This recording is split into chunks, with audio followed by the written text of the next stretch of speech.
ተወዳጇ ተዋናይት ፈናን ድሩ በመጪው ጥር ልትሞሸር ነው። ደማቁ የሽምግልና ሥርዓትም ዛሬ ተፈጽሟል።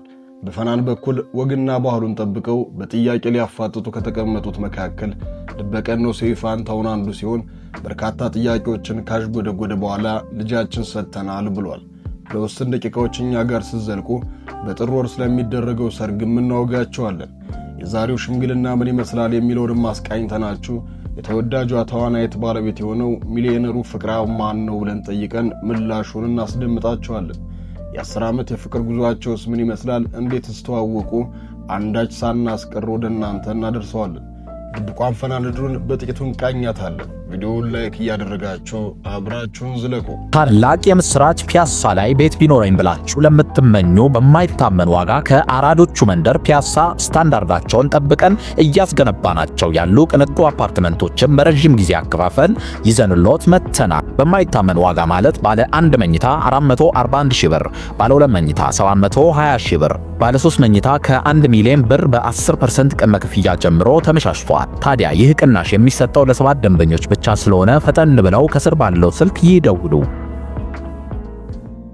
ወርሃ ጥር በሀገራችን ልምድ መሰረት በርካታ ሰርጎች ይፈጸሙበታል። በያዝነው ዓመት ደግሞ ጥር ላይ የበርካቶችን ልብ ያሸነፈችው ፈናን ድሩ ትሞሸራለች። በዙሪያዋ ሚዜዎቿ ሆነው ከሚያጅቧት መካከል ደግሞ ገና ትዳርን ያልፈጸሙት ኑሐሚን መሰረትና ማርታ ጎይቶም ከኪነ ጥበቡ ዘርፍ ያሉ ሚዜዎቿ ናቸው። የዛሬ 7 ዓመት ገደማ የከበረ ድሃ የሚለውን ፊልም ለማስተዋወቅ በሰይፉ ሾው በተገኘችበት ጊዜ የዛሬ 10 ዓመት ፈናንን ምን ላይ የምናገኛት ይመስልሻል ስትባል በሀገራችን ካሉ ምርጥ ሴት ተዋናያኖች መካከል አንዷ ሆናለሁ ብላ 10 ዓመት መሙላት ሳይጠበቅባት ተሳክቶላታል። በሀገራችን ካሉ ተወዳጅ እንስት ተዋናያኖች መካከል አንዷ ለመሆን በቅታለች። ሁለተኛው ምኞቷ ደግሞ አግብቼ 3 ልጆችን ወልጄ ታገኙኛላችሁ ብላ ነበር። እንዳያያዟ ከሆነ ይህም የሚሳካላት ይመስላል። በ7ኛ ዓመቷ ጋብቻ ልትፈጽም ነው። በቀራት 3 ዓመት 3 ልጆችን ማድረስ ከቻለች ከዓመታት በፊት ያቀደችውንና የተመኘችውን ሆነች ማለት ነው። ፈናን ድሩ የተወለደችው በመዲናችን አዲስ አበባ ልዩ ስፍራው ሳሪስ አቦ እየተባለ በሚጠራው አካባቢ በ1989 ወርሃ ሐምሌ በቀን 18 ሲሆን እድገቷም በዛው በሳሪስ ነው። ወላጅ እናቷ ወይዘሮ አስቴር አርያ ይባላሉ። አባቷን በልጅነቷ ስላጣች እንደ እናትም እንደ አባትም ሆና ያሳደገቻት እናቷ አስቴር ነች። የመጀመሪያ ዲግሪዋን በዩኒቲ ዩኒቨርሲቲ በማኔጅመንት ይዛለች። ፈናን ከሌሎች እንስት ተዋናያኖች የተለየ መወደድን የተቸራት ተዋናይት ናት። ይህ የሆነበት ምክንያት ደግሞ እንደ አብዛኞቹ ተዋናያኖች አላስፈላጊ ቦታዎች ላይ ስለማትገኝ አነጋገሯ፣ አዋዋሏና ድርጊቶቿን የምትመርጥ በመሆኗ ነው። የቅርብ ሰዎቿ ፈናን የልጅ አዋቂ ናት ይሏታል። በተለይ 2 ነገሮች ለየት ያድርጓታል። አንደኛው እናቷ ጋር ያላት የተለየ የጠበቀ ግንኙነት ሲሆን ምንም ነገር ሳትደብቃት ትነግራታለች፣ ታማክራታለች። አይሆንም የተባለችውን ነገር ትተዋለች። ሁለተኛው በተለይ የጥበብ ሰዎች ሃይማኖትን መቀየር እንደ ፋሽን በሚቆጥሩበት ዘመን ፈናን ግን ባመነችው ደግሞም በገባት ከልጅነቷ ጀምራ በኖረችበት በኦርቶዶክስ እምነት ውስጥ ጸንታለች።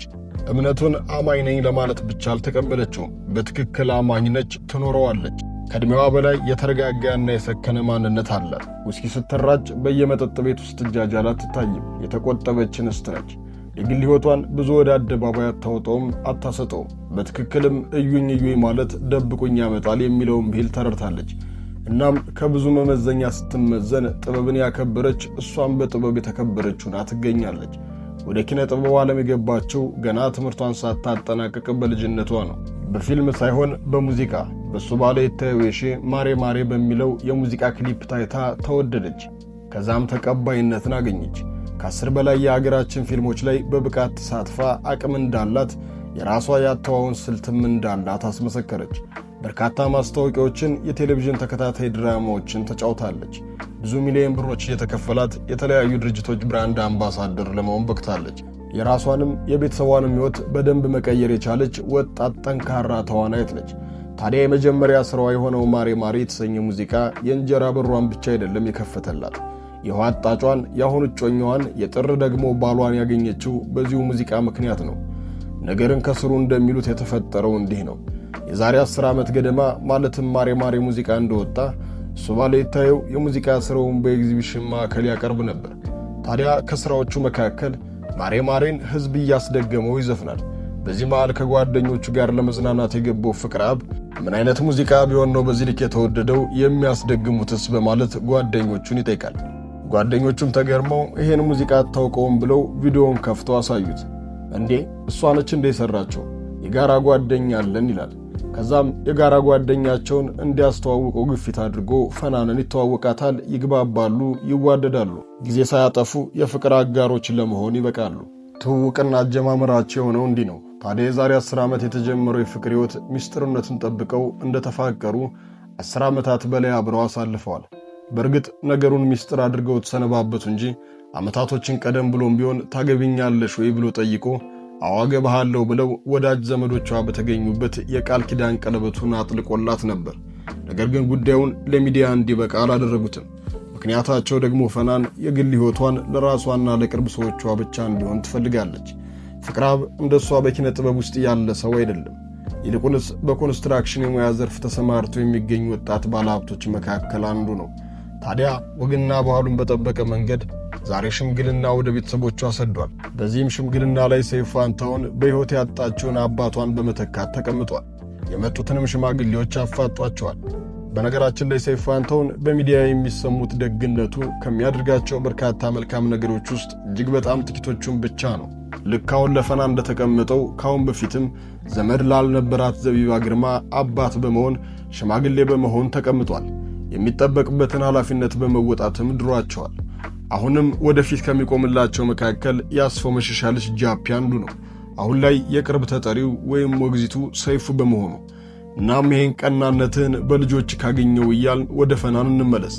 በዚህ ደማቅ ሽምግልና ላይ ሰይፉና ሌሎች የኪነ ጥበብ ሰዎች እንዲሁም የፈናን የቅርብ ሰዎች ተገኝተው ባህሉ የሚፈቅደውን ጥያቄ ካቀረቡ በኋላ ልጃችን ለልጃችሁ ፈቅደናል በማለት ፈናንና ፍቅረአብን ረጅሙን የትዳር ዘመን አብረው እንዲኖሩ ፍቃዳቸውን ሰጥተዋል። ፈናን ስለ ፍቅረአብ ስትናገር አንዳንዴ እሱን እግዚአብሔር ለኔ የሰጠኝ በምን ደግነቴ ነው ብዬ ጠይቃለሁ። የዚህ ጥያቄ ምላሽ ሲገባኝ ግን አንድ ነው። እጅግ የበረተው የእናቴ ጸሎት በፈጣሪዋ ፊት ተሰማና ፍቅረአብ ለኔ ተሰጠኝ ትላለች። እሱ ለኔ ፍቅረኛዬ፣ አሁን ደግሞ ባል ብቻ አይደለም አባትም ወንድምም ጓደኛም ጭምር ነው። እድለኛ ሴት ነኝ ትላለች። ሰርጋቸው ጥር ላይ እንደሆነ የተረጋገጠ ሲሆን ቀኑ በቁጥር ግን አልተቀመጠም። ኑሐሚን መሰረት አንደኛ ሚዜ ስትሆን ማርታ ጎይቶም ሌላኛዋ ሚዜ ነች። በርካታ የኪነ ጥበብ ሰዎች የሚታደሙበት ደማቅ ሰርግም በጥር ወር ይካሄዳል። ሰይፉን ስለ ቀና ልብነቱ እያመሰገን ፈናንን እንኳን ደስ አለሽ፣ መልካም ጋብቻ የአብርሃምና የሳራ ያድርግላችሁ እንላለን። እግዚአብሔር አርቲስቶችን ከሚያጠቃው የፍች ወረሽኝ ይጠብቃችሁ እያልን በድጋሚ እንኳን ደስ አለሽ እንላለን። አበቃን። ሐሳባችሁን በኮሜንት ቪዲዮ ላይክ፣ ቻናሉን ሰብስክራይብ በማድረግ ቤተሰብ ይሁኑ።